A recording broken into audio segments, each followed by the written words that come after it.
Hello viewers, welcome to my channel vlog with Rupa. প্রতিদিনের নিয়ে আবারও আজকে হাজির হয়ে গেছি তোমাদের মাঝে দারুণ একটা টেস্টি রেসিপি নিয়ে, যেটা একদম রেস্টুরেন্ট স্টাইলের দই পমফ্রেটের রেসিপি। তো রেসিপিটা সম্পূর্ণ দেখো, আশা করছি আপনাদের ভীষণ ভালো লাগবে। আর যদি ভালো লাগে তাহলে চ্যানেলটিকে সাবস্ক্রাইব করে আমার পাশে থাকবেন। আমি পমফ্রেট মাছগুলোকে বেশ ভালোভাবে ধুয়ে নুন মাখিয়ে ম্যারিনেশন করে রেখে দিয়েছিলাম 10 মিনিটের জন্য। এবারে মাছগুলোর মধ্যে হলুদ লাগিয়ে নিচ্ছি। হলুদটা বেশ ভালোভাবে আমি মাখিয়ে নেব পমফ্রেট মাছগুলোর গায়ের মধ্যে। আর যেহেতু আমি লবণ মাখিয়ে রেখেছিলাম, তার জন্য অনেকটা জলও কেটে বেরিয়ে গেছে। এবার আমি হলুদটা মাখিয়ে নিয়েছি। এবার আমি মাছগুলো ফ্রাই করে নেব। তো মাছগুলো ফ্রাই করে নেওয়ার জন্য দেখো, আমি এখানে গ্যাসেতে একটা ফ্রাই প্যান বসিয়ে দিয়েছি। আর মাছগুলো ভেজে নেওয়ার জন্য পরিমাণ মতো এখানে তেলও দিয়ে দিয়েছি। তেলটা বেশ ভালো মতো একদম ধোঁয়া ওঠা গরম হয়ে গেছে। এবার আমি মাছগুলো ভেজে নেব। তো আমি মাছগুলো এখানে দুটো করে দিয়ে ভেজে নিচ্ছি। একেবারে তো আর 4টা ফ্রাই প্যানের মধ্যে কুলোবে না, তার জন্য আমি দুটো করেই ভেজে নেব। তো পমফ্রেট মাছ যেহেতু খুবই নরম মাছ, সেই জন্য খুবই আলতো হাতে আস্তে করে একটু উল্টে দুটো পাশ হালকা হালকা লালচে করে ভেজে নেব। খুব বেশি কড়া করে ভাজার দরকার নেই। পমফ্রেট মাছ এমনিতেই নরম, খুব বেশি এটা কড়া করে ভেজে নেওয়ার কোনো প্রয়োজন নেই। তো আমি দুটো পাশে একটু হালকা হালকা লালচে করে মাছগুলোকে ভেজে এবারে আমি মাছগুলো তুলে নেব। তো আমি আগেই বলেছি, মাছগুলো ভেজে নেওয়ার জন্য খুব বেশি কড়া করার প্রয়োজন নেই। তো মাছগুলো মোটামুটি আমার দুটো ভাজা হয়ে গেছে, আমি তুলে নিচ্ছি। এরকম হালকা করে ভেজে নেবে। আজকের এই রেসিপিটা তোমাদের কাছে কেমন লাগলো কমেন্ট করে জানাতে কিন্তু একদমই ভুলো না।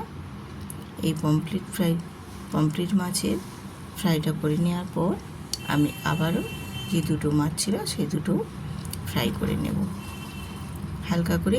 আমি এই দুটোকেও বেশ ফ্রাই করে উল্টে পাল্টে দুটো সাইডে হালকা করে ভেজে নিয়ে তুলে নিয়েছি। এবারে ওই তেলের মধ্যেই আমি দিয়ে দেবো হাফ চামচের মতো গোটা জিরে, আর দিয়েছি কয়েকটা গোলমরিচ, আর দিয়েছি দারুচিনি।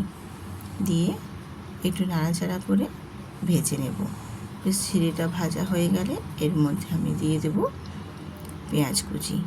আমি এখানে একটা বড় সাইজের পেঁয়াজের কুচো ছোটো ছোটো করে খুব ঘন করে কেটে নিয়েছিলাম। সেই পেঁয়াজটাই এখানে আমি তেলের মধ্যে দিয়ে দিলাম। দিয়ে হালকা হাতে একটু নাড়াচাড়া করে লালচে লালচে ব্রাউন কালারের করে ভেজে নেব। পেঁয়াজগুলো একটু নাড়াচাড়া করে হালকা করে ভেজে নিয়ে এবারে ওর মধ্যে আমি দিয়ে দেব টমেটো কুচি। টমেটো কুচিটা দিয়ে একটু নেড়ে ছেড়ে আমি টমেটো কুচিটার উপরে এবারে দিয়ে দেব পরিমাণ মতো নুন। তো নুনটা দিয়ে দেওয়ার কারণে টমেটোগুলো খুব তাড়াতাড়ি নরম হয়ে আসবে, তার জন্য আমি এখানে লবণটা দিয়ে দিলাম টমেটোর উপরে। দিয়ে বেশ ভালোভাবে টমেটো পেঁয়াজ নাড়াচাড়া করে আমি পেঁয়াজটা ভাজা ভাজা করে নরম করে নেব। টমেটো আর পেঁয়াজ দুটোই বেশ সুন্দর করে। এবারে আমি ওর মধ্যে দিয়ে দিলাম আদা, কাঁচা লঙ্কা আর একটু রসুন পেস্ট করে বেটে নিয়েছিলাম, সেটাই আমি এখানে দিয়ে দিলাম। দিয়ে একটু নাড়াচাড়া করে একটু ভেজে নেব, যাতে রসুন আর আদার কাঁচা গন্ধটা চলে যায়। এরপর এর মধ্যে আমি দিয়ে দেবো হলুদের গুঁড়ো আর কাশ্মীরি লঙ্কার গুঁড়ো আর অল্প একটু লাল লঙ্কার গুঁড়ো দিয়ে আমি এখানে অল্প একটু জল দিয়ে মশলাটা যাতে না পুড়ে যায়, সামান্য একটু জল দিয়ে মশলাটা খুব ভালোভাবে কষিয়ে নেব। তো মশলাটা কিন্তু একটু সময় নিয়ে ভালোভাবে কষিয়ে নিতে হবে। মশলাটা যত ভালো কষানো হবে মাছের টেস্টটাও কিন্তু ততটাই দুর্দান্ত লাগবে। আর দেখো, শুকনো শুকনো করে বেশ আমি মশলাটা কষিয়ে নিয়েছি। আর মশলার গা থেকে তেলও ছেড়ে বেরিয়ে গেছে। ঠিক এই পর্যায়ে আমি এখানে ফেটিয়ে রাখা দই, আমি সামান্য অল্প একটু লবণ দিয়ে দইটা ফেটিয়ে নিয়েছিলাম, তো সেই দইটাই আমি এখানে অ্যাড করে দিলাম। তো যেহেতু এটা দই পমফ্রেটের রেসিপি, একেবারে রেস্টুরেন্ট স্টাইলের মতনই, তার জন্য এখানে দইটা আমি অ্যাড করে দিলাম। দইটা দিয়েও মশলাটা খুব ভালোভাবে কষিয়ে নিতে হবে। বেশ নাড়াচাড়া করে আমি এখানে মশলাটা কষিয়ে নিলাম। আর যেহেতু এখানে দই দিয়েছি, তো স্বাদের ব্যালেন্সটা একদম ঠিকঠাক রাখার জন্য সামান্য অল্প একটু কয়েক দানা চিনি অ্যাড করে দিলাম। চিনিটা দিয়েও বেশ মশলাটা সুন্দর করে আমি কষিয়ে নেব, বেশ একটু লাল লাল করে তেল ছেড়ে বেরিয়ে আসা পর্যন্ত। তো মশলাটা মোটামুটি দেখো আমার এখানে এই পর্যায়ের মতো কষানো হয়ে গেছে। এবারে আমি এর মধ্যে গ্রেভির জন্য জল দিয়ে দেব। তো আমি যেই বাটিটাতে দইটা ফেটিয়ে নিয়েছিলাম সেই বাটিটা ধুয়েই দিয়ে দিলাম এখানে আমি গ্রেভির জন্য 1 বাটি জল।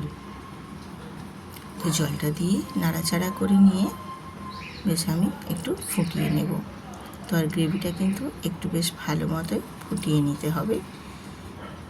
গ্রেভিটা বেশ ভালোভাবে ফুটে আসলে ওপর থেকে কয়েকটা আমি এখানে কাঁচা লঙ্কা অ্যাড করে দিয়েছি। দিয়ে মাছগুলো আমি ভেজে রাখা পমফ্রেট মাছগুলো এবারে ওই গ্রেভির মধ্যে আমি দিয়ে দেব। দিয়ে মাছগুলোকেও একটু উল্টে পাল্টে ফুটিয়ে নেব বেশ ভালোভাবে।